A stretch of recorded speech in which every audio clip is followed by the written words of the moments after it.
welcome back to Tim Talks Cooking. Today we are talking pulled pork. You're going to love this recipe, and this is going to go great with that lovely keto sugar-free barbecue sauce that I made a little earlier today, and a link to that should be coming up right here. There'll be at the end of the video too.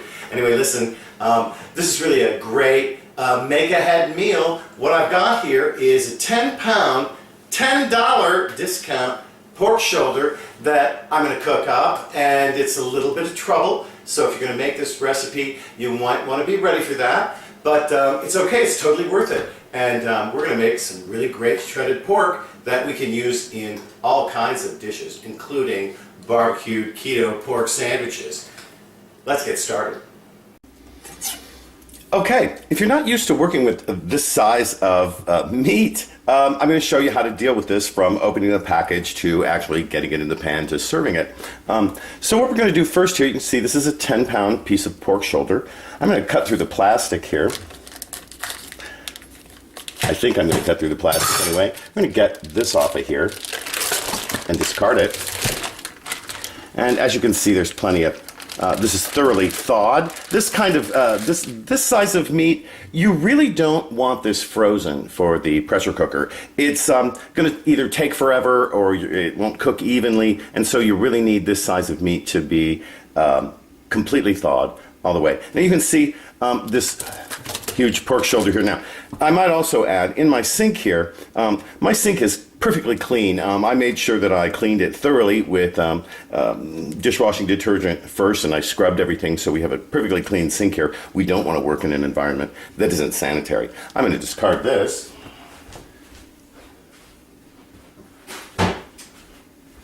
And get back to this. Now here, all we really need to do is rinse this with some cold water. We just want to get all the stuff that's on there off. We want to start with a nice clean piece of meat. Rinse away any of the fresh blood or other effluvia that we're going to find with this. There's really nothing to it. Now I'm going to pat this dry with some paper towels and remove it to a cutting board. Now, before we prepare this for browning, there are a couple of things we need to do with it. Notice that this piece of meat has two sides, one with a piece of fat right here. This is called the fat cap. And on the other side, it's just marbled. It's just all meat over here. What we're going to do first is we're going to remove the fat cap. This actually can be delicious. It's just going to add a lot of fat to the liquid that we have. I don't see any reason to have it there. You could leave it on if you really don't want to, but I'm just going to make my life easier a little bit later on in this process by slicing it off just like this. You want to use a really sharp knife. We don't have to get every little tiny bit of fat off of here, but we're just going to follow the line of fat around, as you can see. I'm going to follow that around, and we're just going to slice this off. We're going to discard it. I could render this, I suppose, for lard or something. I'm really not. I'm not that frugal, let's say. And I actually don't really care to cook with lard. Okay. You're going to be very careful while you're doing this. You can see underneath it's very marbled. We can actually slice some of that off as well. Again, you want to be very careful when you're doing this. There we go. Just going to peel that back. There we go. Get a little bit underneath there. And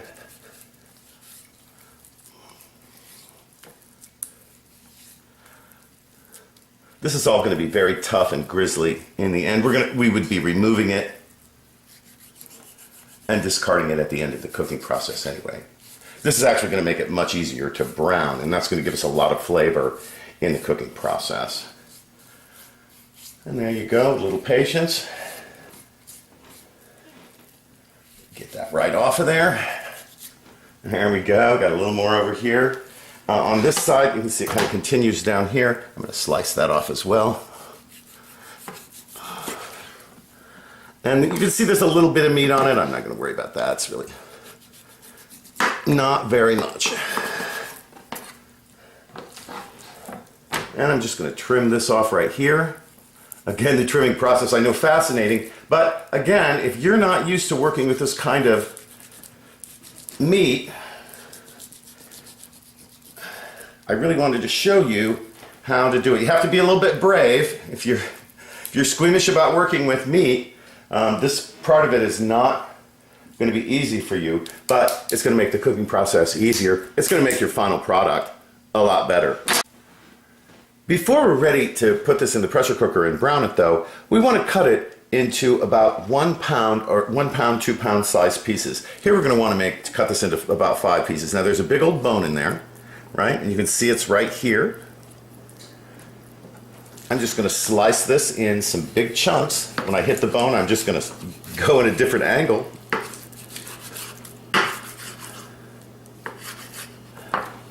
Make sure your knife is good and sharp for this. The pieces don't have to be even. Let's see, down there we go. Put some nice big chunks. This is going to make it much quicker. If we don't do this, this is really going to take a long time. It's also going to allow it, as I mentioned earlier, to cook more evenly. Here, I'm just going to slice right on through that. Keep your hands out of the way while you do this, because you don't want to cut your flesh as well as this flesh. There we go. Now I'm hitting bone there.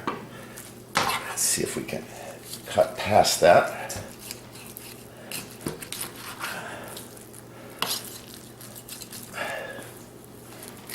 And there we go.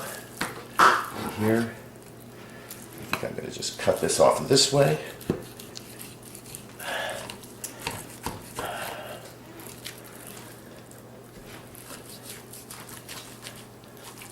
And as you can see, these are very uneven chunks. It's all right.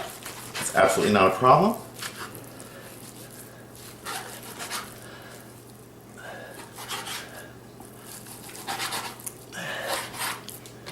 Bit of a gruesome job, I admit. Here we go. Let's cut this off finally to detach it. And here, since this has that big bone going through it, I'm just going to leave that intact like that. And now we are ready to brown.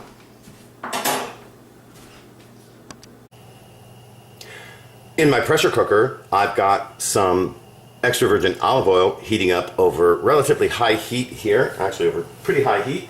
And now I'm going to add in the chunks of meat. We want that sizzle.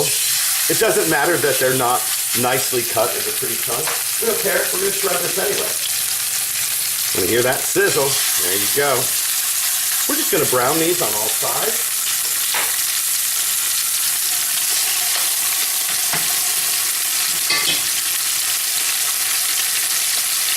And as you can see, I've got more meat than will easily fit in my pressure cooker. So this is going to take a couple of batches. And I'm going to have to be patient. It's a little hard for me sometimes, but I'm going to do that. There's no reason why you need to watch me brown all this meat, but that's the step here. Now listen, if you don't want to do this stuff, just skip it. But I'll tell you what, in your final product, this really makes a big difference in terms of taste. This is going to give us a big, bold taste of that lovely cooked pork there. And it's really going to make a difference, so I suggest you do this. These are the ingredients I'm going to use to flavor our pork with. We've got here 2 yellow onions that I've sliced. I've got a head of garlic that I sliced in half. I'm just going to toss it in there. Of course, kosher salt, some freshly ground black pepper. Here we've also got some celery that I've chopped. If I had a carrot or two, I'd probably chop that up and put it in there too, but I don't, so I'm not going to use it. I've got other flavorings here. It's not really going to matter if we don't have a carrot. I've got 2 pint jars of, you can just use 2 15-ounce cans of diced tomatoes. Here I've got a pint of my tomatillo salsa that I make. You can use any salsa that you like, red salsa, green salsa. This is kind of spicy and I like it for that. And of course, we've got a little Italian seasoning, which I think always helps in this kind of thing. Of course, later on, we'll make a keto barbecue sauce to actually go on our pulled pork. But this is how we're going to flavor the pork before we do that. And so let's get over to the stove. Well, this next part couldn't be easier. You'll see I've removed the pork chunks from my pressure cooker here, and also you can see it's covered with brown bits all over the place. I've also drained the oil. I've also just removed all of the oil and fat that was left over, and it was really quite a bit. This is a fatty cut of meat, and that's one of the things that makes it really delicious. I'm going to heat this back up over medium-high heat. And basically, we're just going to put our vegetables in there, put the pork in there, and add our liquids, and get ready to go. let's start with our vegetables. Just gonna toss them on in there.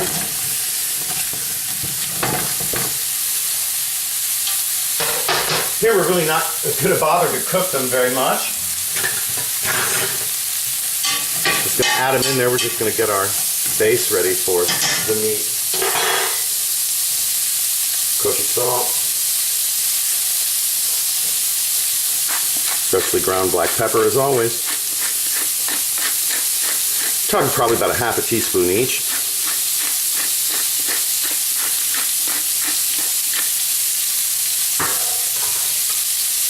Good tablespoon of Italian seasoning.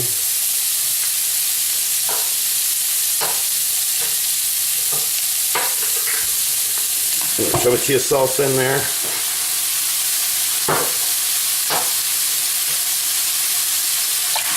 Tomatoes, don't drain them, you don't want that liquid.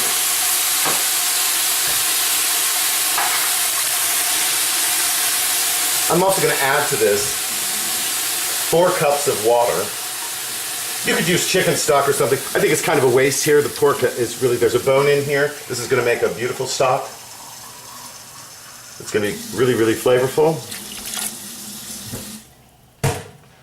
And I'm also going to add in 2 other ingredients. And here we're just going to add the pork in and get ready and get the pressure cooker ready to go. This is going to be a really full pot of meat. You can see that. Of course, you can see the meat is not cooked through or anything. The plate has got a lot of blood on it. Now, I'm going to season this meat generously with some kosher salt and some freshly ground black pepper.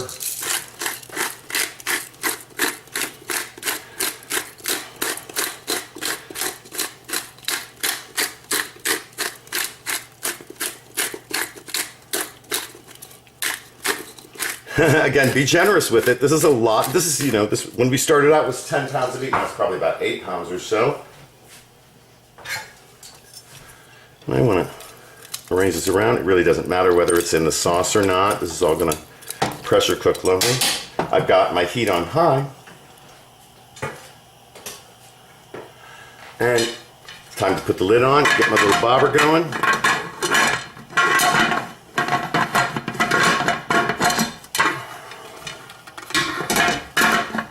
There we go. Oops. Get that together, get the bobber on there, and bring it up to temperature. Now that we've got the bobber put on there, we've got the heat up on the highest setting, we're going to just leave it here and wait until the pressure builds and this starts rocking gently before we turn it down to a simmer. And then we're going to let this go for about 50 minutes, maybe 55 minutes. You can see here that the bobber on my pressure cooker is just now starting to move a little bit. That's a 15-pound pressure bob I've got on there. And it's just gently starting to rock.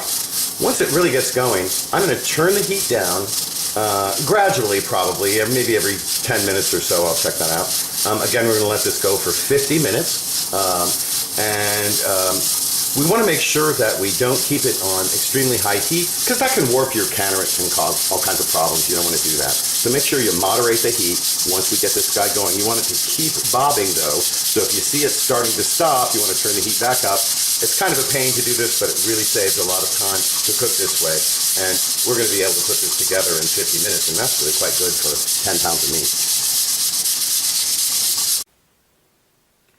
All right, and this is what we end up with. After for example here, this is the meat that we have left over after I've removed it from the bone and set it aside. This has also been in the refrigerator for several hours. So is this. This is the stock that we're left with. We ended up with 7 cups of some beautiful stock. And you can see here, if you look closely, I'm going to change the angle of the camera a little bit so you can see better. There's a really fat, there's a big layer of fat here. Now to turn this into real pulled pork, we just simply need to shred it. What I'm going to do is just take it out a piece or two at a time. Get a couple of them here so I can just show you.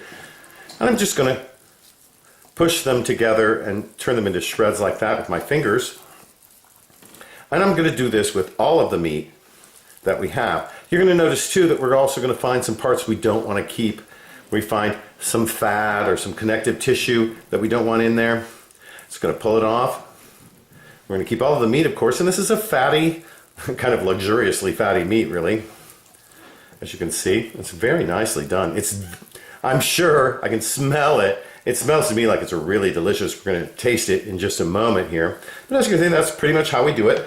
No reason for you to watch me do the entire 5.5 pounds of meat that came out of that big 10-pound pork shoulder. I'm going to finish this up and then we'll give it a taste. And so after just a bit of fuss, as you saw, now this took me probably about 10 minutes to work through. Here's what we end up with. We end up with about 4.5 pounds of this beautiful shredded pork. And you know what? I paid only $10 for that huge pork shoulder. I think this turned out really, really good. It's time to taste this.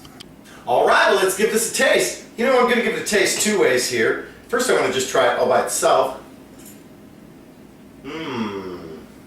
Oh, man.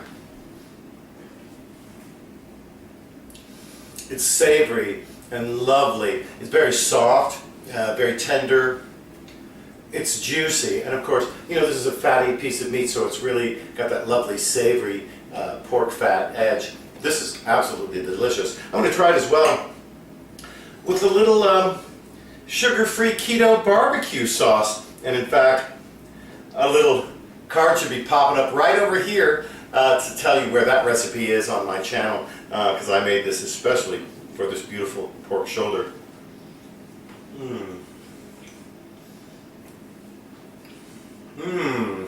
Wow. So delicious.